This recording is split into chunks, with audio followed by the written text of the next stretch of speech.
ભારાપર ગ્રામજનો દ્વારા ગ્રામ પંચાયતનો અલગ દરજ્જો મળે તેવી માંગ। ભારાપર ગ્રામજનો દ્વારા ગ્રામ પંચાયતનો અલગ દરજ્જો મળે તેવી માંગ ઉચ્ચારવામાં આવી છે। અહેવાલમાં ન્યૂઝ કરણ વાઘેલા, ભુજ, કચ્છ।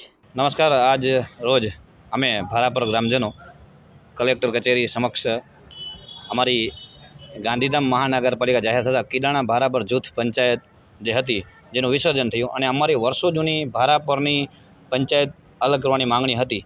જે તે સમયે અજાપર, સુગારી અને ભારાપર પણ જે તે સમયે જાહેર થયેલી હતી કે અલગનો દરજ્જો મળશે।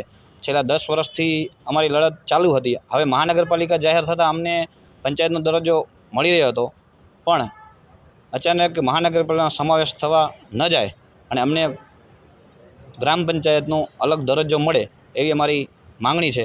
અને અમારું ગામ જે છે ઔદ્યોગિક હેતુઓ નજીક આવેલું છે અને શહેરથી બહુ દૂર આવેલું છે અને ગામની બહુ નાની એવી વસ્તી છે અને અમારે વર્ષોથી અમારા ગામને ઘણો અન્યાય થયેલો છે। કીડાણા પંચાયતમાંથી કામો થયેલા છે અને ભારાપર સુધી કોઈ વિકાસના કામો અમારા સુધી પહોંચ્યા નથી। અમારી પંચાયત અલગ થાય તેવી અમારી કલેક્ટર સમક્ષ આજરોજ આવેદન આપી અને અમારી માંગણી છે। પંચાયત અલગ ફાળવવામાં આવશે તો કયા કામો છે પ્રાધાન્ય મળશે, શું કામો થશે?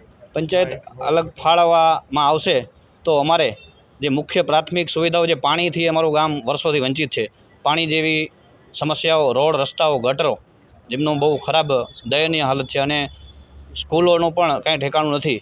જે આવા પ્રાથમિક મુદ્દાઓ ઉપર અમારી મેન મહત્ત્વનો મુદ્દો રહેશે। મારું નામ શામજી છે, ગામ ભારાપરથી।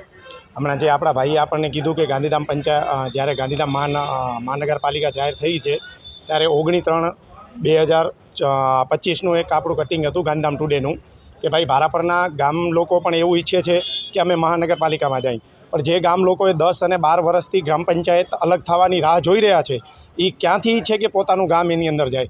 કારણ કે અમે જ્યાર સુધી જૂથ પંચાયતમાં હતા ત્યારે પણ અમે માળખાકીય અમારી જે સુવિધાઓ છે એનાથી અમે અલગ વંચિત રહ્યા છીએ। તો અમે ચાહીએ છીએ કે અમારી પંચાયત અમને જે 10 વર્ષથી લડત આલે છે એ અલગ મળે અને અલગ મળશે તો જ અમે અમારી માળખાકીય જે સુવિધાઓ છે એને અમે આગળ વધારી શકશું। એટલે આજ રોજ અમે જે ગામના યુવાનો છે ગામ વતી આવ્યા છીએ કલેક્ટર સાહેબને એ આવેદન આપવા માટે કે અમારા ગામ દ્વારા કોઈ પણ એવી દરખાસ્ત મૂકવામાં નથી આવી કે અમારે મહાનગરપાલિકામાં જવું છે। અમે ઈચ્છીએ છીએ કે અમને અમારી પંચાયત સ્વતંત્ર મળે જેથી અમે અમારા ગામની સુવિધાઓને આગળ વધારી શકીએ।